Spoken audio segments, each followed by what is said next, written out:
Episode 27, Generation Z Stats. I'm Dr. Justin Trosclair, bringing you the Minisode series of A Doctor's Perspective podcast. Last week I mentioned the full-length book. If you're uncertain, doctorsperspective.net/chapters. You get 4 free. You get the blueprint for cardio, the blueprint for weightlifting, optimal calorie calculator, and the budgeting chapter, which is quite long. It was long. I really do like the calorie calculator because it goes through, I want to say 7 formulas, and we make some averages and we walk you through how to do it. Because, hey, guess what? If you're 185 pounds or you're 120 pounds, male versus a female, you're overweight, you're underweight, what should I eat? Macros, micronutrients, it kind of covers you all that.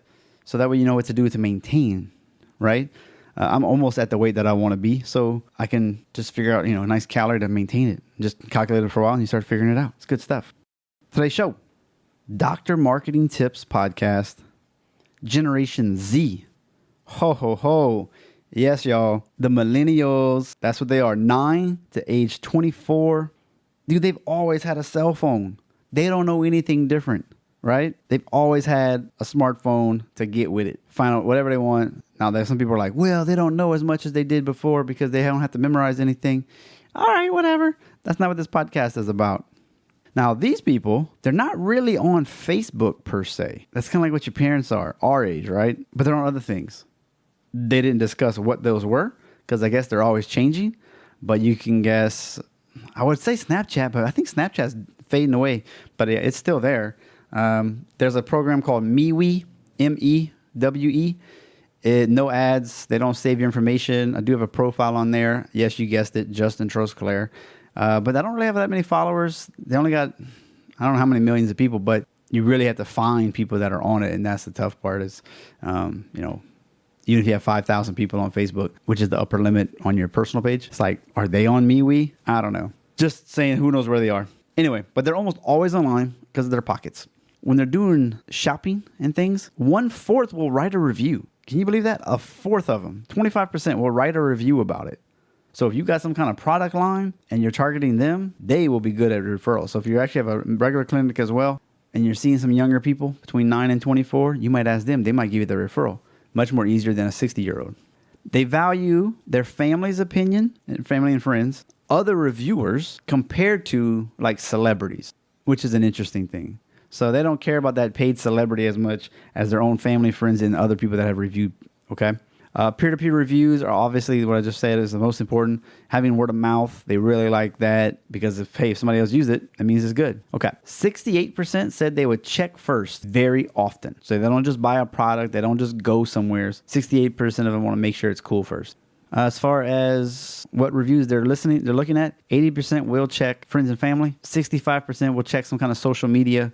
And 79% will show some kind of online reviews. Now, as far as trusting, so those were like people that would check. But when you want to trust, 58% will trust your friends and family. 40% will trust social followers. But 80% will trust the online reviews. So I thought that was kind of interesting. Like, yeah, your friend liked it, your mom liked it, sure. But all these strangers liked it from all kinds of different cities and countries and states.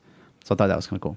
And one thing they said, you want to bring it on home? That age group, Generation Z, you got to have your forms online, doctors. You need to have some text reminders, and you need to have an online scheduler. Now, it's not that expensive. Man, check out AppSumo, appsumo.com. I've bought a couple things from them, and what's cool is you get this lifetime thing. So on my webpage, if you look to the bottom right, there's like this purple thing where you can discuss. You can talk right there, live chat. I'm sure you've seen live chat. Hey, you got a question before you purchase this? Send a message. Oh, you're not there? Cool. Send us your email. We'll get back to you. You don't have to call. And sometimes there's somebody live right there to answer your question, which is great. You should probably have a live chat. Have your forms online as a minimum. If you can get a text reminder, there's programs out there that'll do that. HIPAA compliant. It's amazing. Hey, your appointment's coming up. Sweet. Hey, you missed your appointment. Oh, man, thanks. Because everybody looks at their texts, especially like Facebook Messenger. That's a whole other topic, but they're kind of similar.